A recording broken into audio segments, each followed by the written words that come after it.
اور ہم جو عبادت کرتے ہیں، ہم جو اللہ کے قریب ہونا چاہتے ہیں، اس کا مطلب کیا ہے؟ نماز پڑھتے ہیں، روزہ رکھتے ہیں، قربانی دیتے ہیں، زکوٰۃ دیتے ہیں، حج کرتے ہیں، جہاد کرتے ہیں، ایک ہی مطلوب ہے۔ ہمارا جو مطلوب ہے وہ ایک ہی، اور ہمارا مقصود ایک ہی ہونا چاہیے۔ اور وہ کس انداز میں؟ نفی کر دی جائے، ہر چیز کی نفی کر دی جائے۔ جیسے معبود میں نفی کی کہ کوئی معبود نہیں سوا اللہ کے، کوئی محبوب نہیں سوا اللہ کے، اب مقصود اور مطلوب کے اندر بھی جو ہے نفی کرنی پڑے گی۔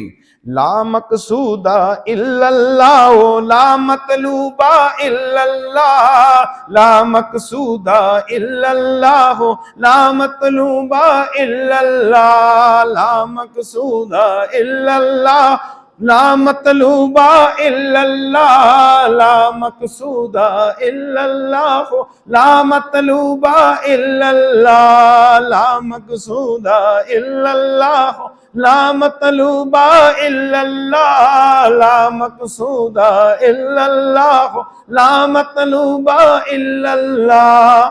مقصود کیا تھا اعتکاف میں آنے کا؟ اللہ کو راضی کرنا۔ مسجد میں بندہ 5 وقت آتا ہے، مقصود کیا ہے؟ اللہ کا مقصود ہے۔ اور کس چیز کو حاصل کرنا ہے؟ مطلوب کیا ہے تمہیں؟ تم کیا چاہتے ہو کہ تمہیں کیا ملے؟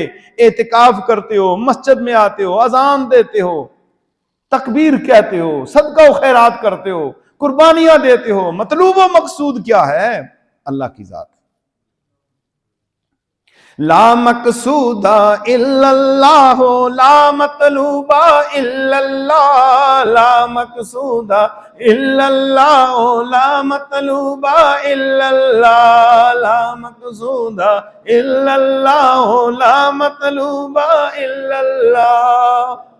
ہمارا مقصود و مطلوب اللہ کی ذات ہونی چاہیے۔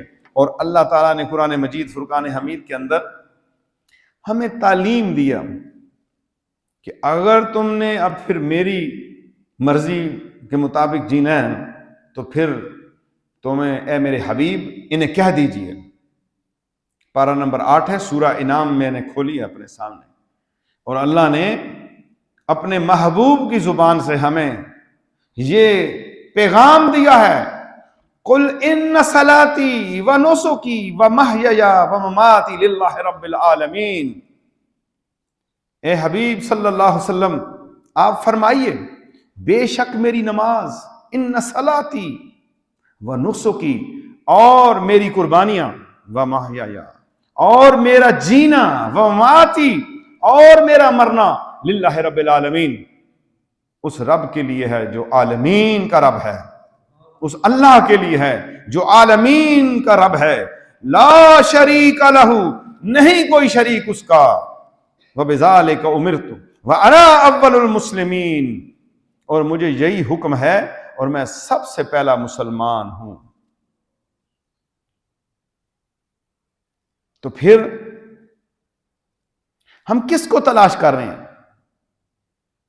اور اسی تسلسل سے آگے کیا ارشاد ہو رہا ہے؟ قُلْ أَغَيْرَ اللَّهِ أَبْغِي رَبًّا وَهُوَ رَبُّ كُلِّ شَيْءٍ، آپ فرمائیے کیا اللہ کے سوا میں تلاش کروں کوئی اور رب؟ حالانکہ وہ رب ہے ہر چیز کا، وہ ہر چیز کا رب ہے۔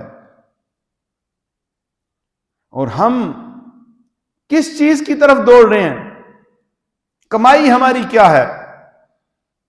اللہ نے تو قرآن میں کہہ دیا، واضح فرما دیا کہ تم کس کو تلاش کر رہے ہو۔ اگر تلاش کرنا ہے اس کو تلاش کرو، وَهُوَ رَبُّ كُلِّ شَيْءٍ، اس رب کو تلاش کرو جو ہر چیز کا رب ہے۔ ایسا محبوب تو دکھاؤ جو ہر چیز کا مالک ہو، ہر چیز کا بنانے والا ہو، اور ہر چیز اس کی مخلوق ہے۔ اور پھر کیا ہے؟ وَلَا تَقْسِبُ كُلُّ نَفْسٍ إِلَّا عَلَيْهَا، اور نہیں کماتا کوئی شخص کوئی چیز مگر وہ اس کے ذمہ ہوتی ہے۔ آج ہم نے دنیا میں جو بت بنائے ہیں، دنیا میں محبوب بنائے ہیں، یہ کام نہیں آئیں گے، کوئی وزن نہیں اٹھائے گا. وَلَا تَزِرُ وَازِرَةٌ وِزْرَ أُخْرَى، اور نہ اٹھائے گا کوئی بوجھ اٹھانے والا کسی دوسرے شخص کا. اور ہم نے اپنے رب کی طرف جانا ہے. ثُمَّ إِلَىٰ رَبِّكُمْ مَرْجِعُكُمْ، ہم نے اپنے رب کی طرف جانا ہے. میرے عزیزو، اللہ تبارک و تعالی نے ہمیں یہاں پر واضح فرما دیا ہے کہ اگر تم میری محبت چاہتے ہو تو پھر تمہیں کیا کرنا ہے؟ تمہیں میرے لیے سارے یہ کام کرنے ہوں گے. نماز کا پڑھنا، قربانی کا دینا، یہ میرے لیے ہونا چاہیے. تو اللہ تبارک و تعالی چاہتا ہے کہ یہ بندے اس کے قریب ہو جائیں اور اللہ کے قریب ہو جائیں. اور اللہ کے قریب ہونے کے لیے ہمیں ان ساری چیزوں سے رخ پھیرنا پڑے گا جو اللہ سے دور کرنے والی ہیں.